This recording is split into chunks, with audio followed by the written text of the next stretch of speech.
सातत्याने आदित्य ठाकरे जिथे जातील तिकडे सचिन अहिर हे असायचेच.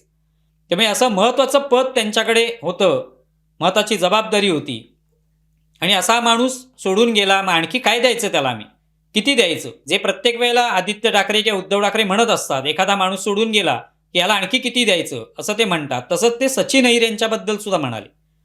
पण खरं पाहायचं झालं तर सचिन अहिर यांना उबाठा गटाने किंवा उद्धव ठाकरेंकडून काही मिळालं असं म्हणण्यापेक्षा सचिन अहिर यांनीच उद्धव ठाकरेंना दिलेला आहे. कारण वरळीमधला हा जो मतदारसंघ आहे हा अनेक वर्ष सचिन अहिर यांच्या ताब्यात होता.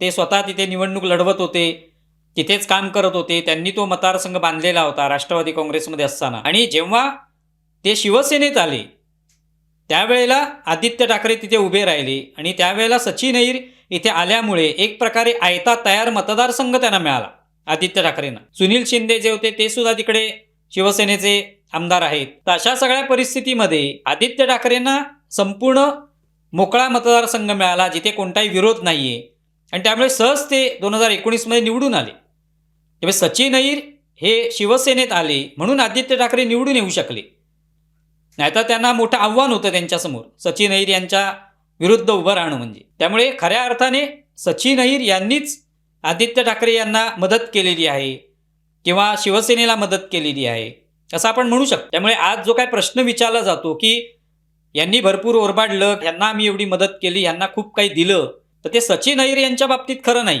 सचिन अहिर यांनीच उलट शिवसेनेला दिलं म्हणून आदित्य ठाकरे आमदार होऊ शकले.